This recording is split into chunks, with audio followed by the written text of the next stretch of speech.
When you've heard what I'm going to talk about, you might interpret it as technology coming into play. Perfect symmetry. Is that coincidence? Close to the intersections, close to where the dike's been cut out to form the road. There's something moving here. Did you hear it? Yeah. That situation must have been absolutely terrifying. It was a great thick mane, it was stooped, and there was definitely a muzzle there.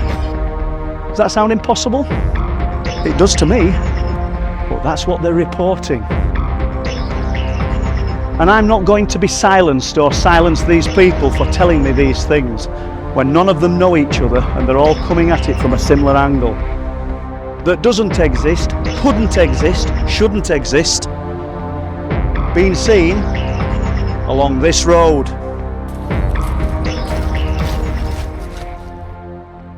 Hello everybody, welcome to the channel, hope you're all good. Coming to Dane's Dyke today to share a few cameos of small events that have taken place that on the face of it might not seem that important, but I think that they're really dramatic, really strange things that have happened. And what we're going to be doing is moving. What's he doing? Limbering up. And the exercise of coming here today is to show you the locations of where two events have happened during the night and give you a better perspective of what it's like in daylight. So throughout this film we'll be jumping between night and day, and we'll pick this up in a moment. Okay, thank you. And I'm with Jack this morning. There's Jack. Morning. So we're having a very early morning walk and we'll see how this develops. We might revisit it, we might not. It might make it to YouTube, it might not. We'll see what transpires as we walk along. I'm just going to get to the sign so you guys are fully aware of where we are, because I could just be doing this front back garden, couldn't I? So there you go. And just go around there, and you see that? We'll pick this up as and when. Okay, thank you. The first strange occurrence happened a few weeks ago, and we're now in October. And myself and my good friend Jack decided to come for a walk along Dane's Dyke during the hours of darkness. And as well as walking all around the dyke, we found ourselves walking along this path. We'll definitely have a light on when we go down them steps. Yeah. Because the steps are crumbling away. What a morning. What do you think it is, the scene, Jack? Because it's strange, isn't it?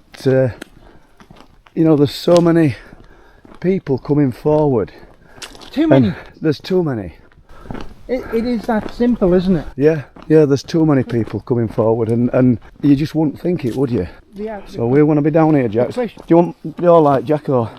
We're going to walk back on ourselves. We're off down into the bottom of the dyke here. And this is where my friend would have gone, who lived in here for 13 years. Every night he would have crossed over this. Now we are going to go up there, and in daytime, you guys know that, but we're going to go along here just to the bridge because I want to tell Jack what's being seen under here. Are you okay with that, Jack? Come on, what are you doing? I'm talking to dog, not Jack, by the way. Just be careful because we don't edge here, Jack. Yes. And I was telling Jack that this particular route, for me, seems to have attracted more unexplained phenomena than any other part of the dyke. I also talked about what I call the intersections, which we might get into further along this video. But we're walking along here in the night, as you can see now.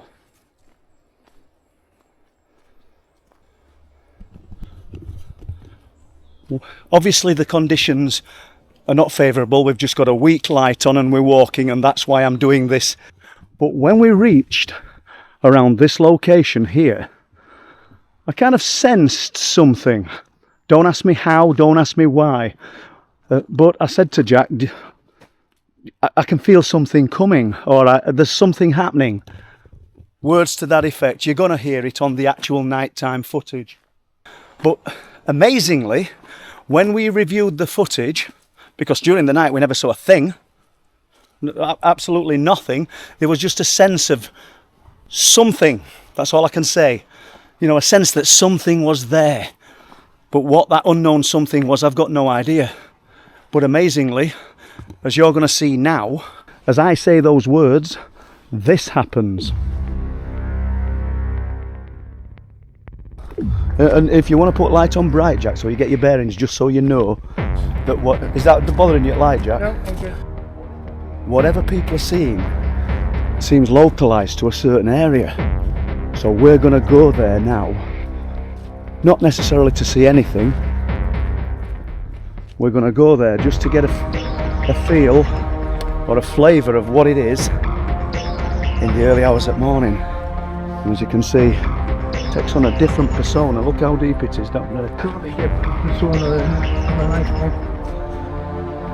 Imagine coming down here on a morning and seeing a set of eyes looking up at you. What would that be like? Pretty frightening, I would think. It would for me anyway. And for the people that say they'd advance towards it, they're better people than me. You okay? All good. When you're on your own, Jack, it puts you on edge. Oh, absolutely, mate. There's something moving here. Did you hear it? Yeah. Absolutely, mate. There's something moving here. Did you hear it? Yeah. Absolutely, mate. There's something moving here. Did you hear it? Yeah. I heard something. I mean, there's so much wildlife that's resting that we're not trying to say it's paranormal, by the way. But Jack's got a thermal camera on here. And, you know, fingers crossed, we might actually pick something up, even if it's only deer. So you've just seen that. So on the face of it, it's nothing. It could be condensation, could be breath. But let me assure you that we walked round and I filmed for over an hour. And there's no more instances of puffs of breath coming from mine or Jack's mouth as we walk around the Dyke. Jack checked the weather conditions the following day, just in case anybody should say that's what it is. And we can't rule it out ever, I know that. And I think it's called precipitation. So the chance of some kind of moisture in the air that would cause this kind of breath phenomena. And it said the chances of precipitation were 0. So make of that what you will. For me, you know, it's never going to be explainable, and it could have a perfectly mundane, rational explanation. However, I think it was perfectly timed in view of what I just said. I just said that I sensed something. Have another listen. When you're on your own, Jack, it puts you on edge. Oh, absolutely, mate. There's something moving here. Did you hear it? Yeah. Absolutely, mate. There's something moving here. Did you hear it? Yeah. Okay guys, so you've just heard me talking about, and you've just seen the odd puff of smoke, vapour, ghost, whatever you want to call it, that passed in front of myself and Jack a few weeks ago. You know, I mean, it's possible that some people are going to look at that and just say it's some kind of vapour from your breath. We walked around for over an hour and there was no evidence of any vapour from mine or Jack's breath all the way walking round. So I really do believe that something did pass in front of us. It's really strange that I sensed something as well. Once again, perfect symmetry.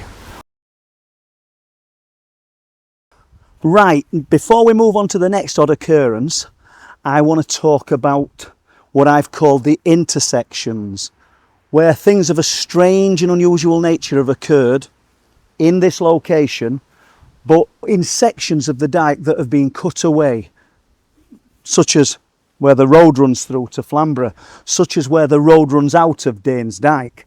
The intersections, because unbelievably the intersections are where these things have been seen. Now I'm stood now looking down at the tunnel under the road, and I do believe that that is some kind of track, some kind of run for whatever it is that's been seen to pass from one side of the road to the other without being detected. Obviously things have been seen up there in the month of October, but we're here, we're actually in the zone where these crazy things have all been seen and experienced. And we've got the man coming home from night shift from Bessingby, which is about 3 or 4 miles away. And as he's driving home and coming down this road, he sees something knelt at the side of the road, in front of the intersection, in front of where Danes Dyke has been cut out to form a roadway into Flamborough. Is that pure coincidence? Let's just have a look at the intersection where they've cut through the ancient earthwork of Danes Dyke, and that's what it would be. And now, I suppose while I'm here, let's just contemplate the fact that this guy on night shift, early hours of the morning, said that this creature that looked like the American werewolf in London was knelt at the side of the road. Does that sound impossible? It does to me, but that's what they're reporting. Then we've got the man who stood at the bus stop after walking in the other side of the dike. Claims that something came up that, it would have been up that embankment and put its head between the post and the fence. Is that coincidence? Close to the intersections, close to where the dike's been cut out to form the road. So we'll move up here now. Just before we move away, just bear in mind that whatever the guy saw stood at the bus stop must have gone up there. And we'll just have a quick look at where he would have been stood and what he claims put its head through the gap between the post and the fence. And remember those words, it looked half human, half dog. I think he said, "I kid you not." So let's make our way up here and we'll just get a little bit closer. We're not going to dwell at entrance because there's nothing really there for us to see, but as you can see, it's a busy road. Obviously in early hours of the morning there's nothing, but let's bear in mind that this man on October, I think that on October the 20th, stood at that bus stop at about 5:10, and while stood there waiting for the bus, obviously, he claims something came and put its head between this fence and this stone post. I left the wood, what I mean, it's the other part of the dike, Danes Dyke. It was grey in colour, and it just stopped and stared at me. It was just turning dark, and I looked at the dog, its face. I kid you not, it looked half human, half dog. It looked at me, the eyes were bloody sparkling on the thing. Then we've got Ian, who was on his invalidity scooter, who was travelling down the road from Bridlington in the early hours, hoping to catch the sunrise at Flamborough, or Bempton, I'm not sure which, but claims this thing stepped out into the road, once again at the intersection. And then let's consider the other situation of riding up here in the early hours of the morning on a mobility scooter and hearing crashing and breaking of branches through these trees. So whatever it was obviously physical. And he believes it came through here and stepped out into the road.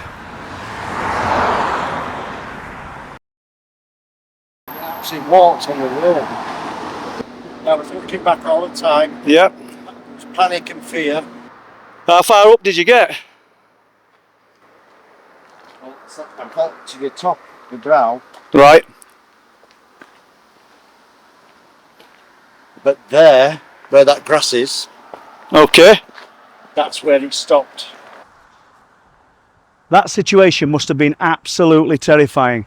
So that's 3 reports of this strange bipedal fur-covered creature that doesn't exist, couldn't exist, shouldn't exist,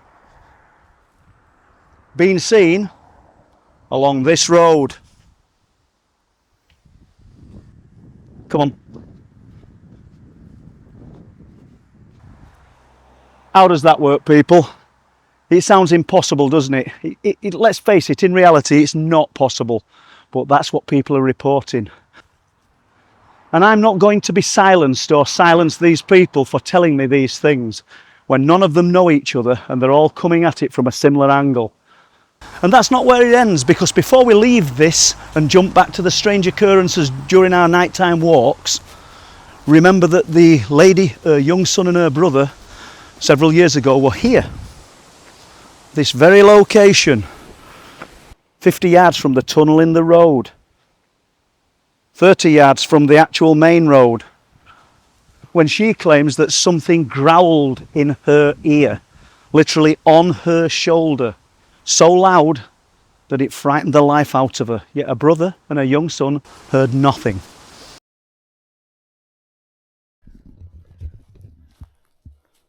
Before I finish this with myself and Chris's unusual phone interaction that we had on the 4th of October, I just want to cover the final intersection story. So we're walking along the boundary wall of Danes Dyke, or what would have been Danes Dyke House, that finally got demolished in the 1950s. But we're going to jump forward to October 2023, when Michael and his partner had come to Danes Dyke for a day trip, just for the day out. And incredibly, Michael saw something at about, I think it was 11:45 a.m. and he was walking up the road from the car park and he noticed a car come to this kiosk here. Nothing unusual there. It's a little Fiesta car. But what was unusual is a huge figure that walked across the road and behind the car. And in Michael's words, it seemed to transform as it passed behind the car into something else. A little blue Mark 5 Fiesta pulled up at that ticket machine. A woman got out the passenger seat and went to that ticket machine there. Yeah. This thing come from the right, and remember the Predator? Yeah.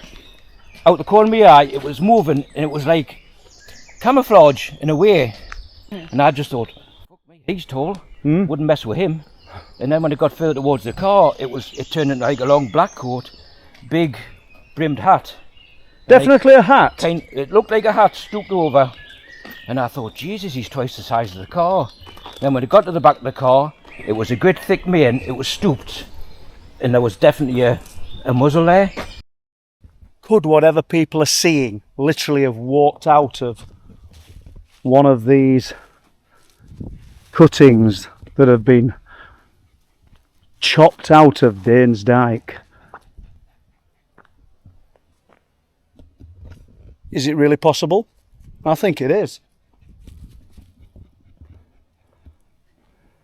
It's not science behind what I'm saying, but there's some logic behind what I'm saying, because the sightings have occurred at these cutting points here.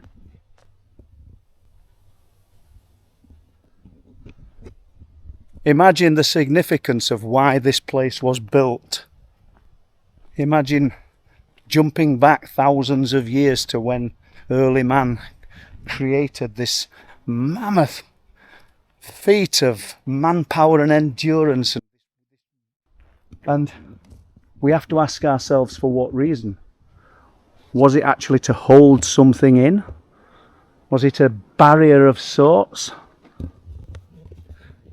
Was there some kind of guardian placed on the dyke to somehow protect the land beyond that side of the dyke, or beyond this side of the dyke? I guess we'll never know. But we're not going to dwell on that story today, because I am going to cover it in much more detail in the future. However, look where we are. An intersection. A cut through in Danes Dyke that's been done in recent years. And when I say recent years, it's probably 40 years ago. But in the grand scheme of things, Danes Dyke has stood here thousands of years. This man-made Neolithic earthwork. And has it disturbed something that was resident to the dyke all of those years ago? Because if we go 500 yards down the road, because if we go 500 yards down this road, we come to the next intersection, which is the main road, and there's 3 sightings there. But what I want to know is how many other people have seen and experienced this and just sat in silence, said absolutely nothing. My guess is that there's a lot more people out there. If it's you, get in touch.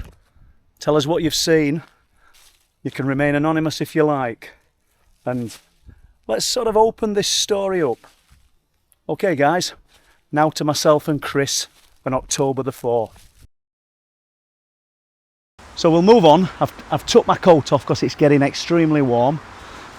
I will be putting it back on for the next section of odd occurrences because obviously it needs my coat on, and you'll see why when I get to it. So we'll move up here now. So I've just cut into the strange nighttime occurrences that happened with Jack to tell you about the intersections where this strange bipedal creature's been seen. And now we're going to go back to the next nighttime strange occurrence, which started here. And for this one I'd come with Chris, who'd driven from his home in Hull to go for a walk around Dyke during the night with me.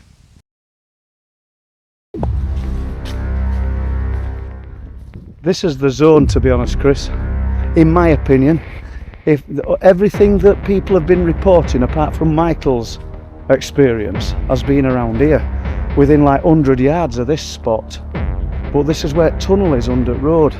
But I'll tell you what I noticed, or what I observed.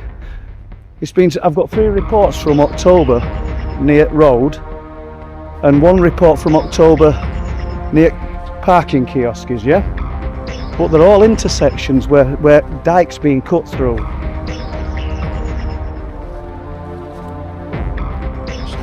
Fungus. And it makes you wonder if they've disturbed something, do you know? You've got the guy who were walking in other side at Dyke, who stood at bus stop, and he claimed that this thing come up and stuck its head between a concrete post and fence. You've got the bloke coming home from night shift who said he saw it on side at road. You've got the lad in the invalid scooter. Well, that must have been terrifying. I mean, road's literally at the end of that torch beam. You just hold us that, Chris, while I have a look down there. Go steady.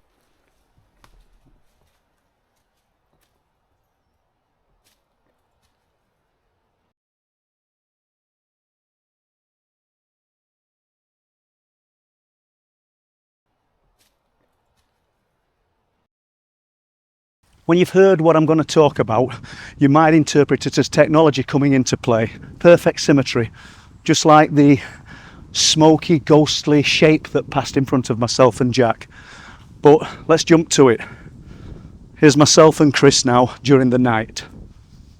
So we can either walk back along the road, or we can go up there and then parallel it in wood. Yeah, go that minute. Yeah, and then come down onto the road. So we'll do that then.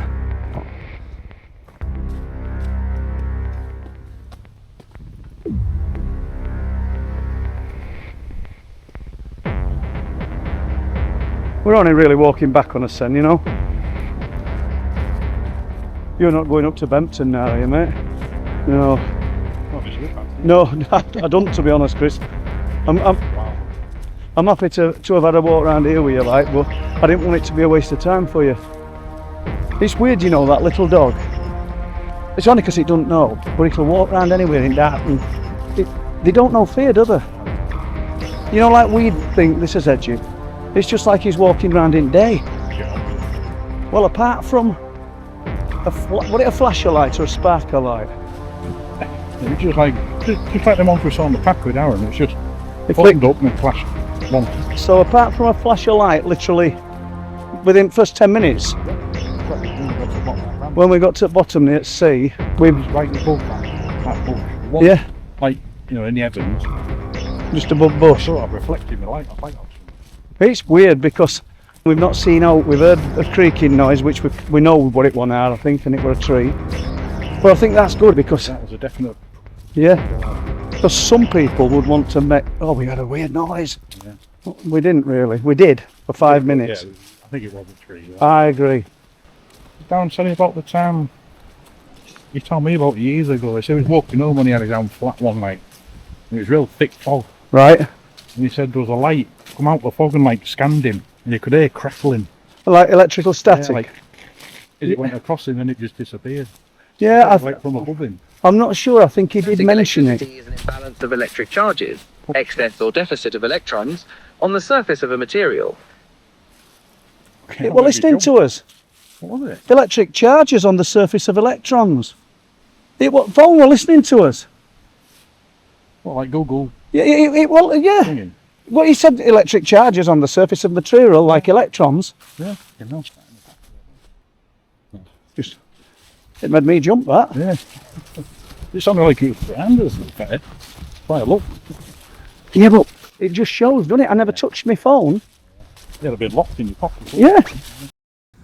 So let's go through the events of Saturday, the 4th of October.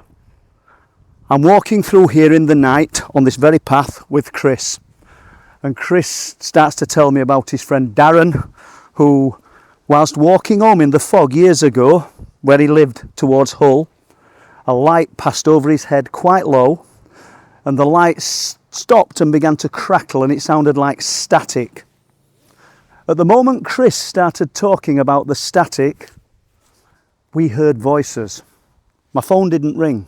I turned round because I thought somebody was there. Then I realised it's here, in the zipped pocket of my coat that's been like that for a full hour while we walked round in the darkness. Let's take the phone out, and the phone's talking about static electricity. Down telling about the time he told me about years ago. He said he was walking home and he had his own flat one night. And it was real thick fog. Right. And he said there was a light come out the fog and like scanned him. And you could hear crackling. Like electrical static. Yeah, like as it went across him and it just disappeared.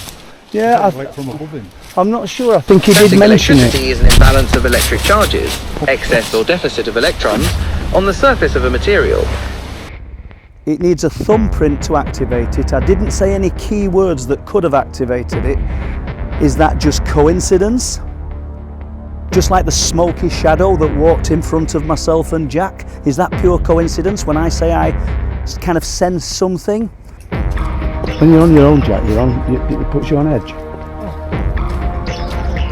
There's something moving here. Did you hear it? Yeah. Or is there more to it? I guess the next question is, we need to say, is AI working with unexplained phenomena? Or is AI utilising the unexplained to connect with us? It makes you wonder, Chris, how advanced AI is. So if there's something to AI and you're listening to us now, and you can produce something here before we go back, show us. If you've enjoyed that short film and want to see more of a similar nature, don't forget to press the like and subscribe, and we'll see you guys next time. Thank you. Bye bye.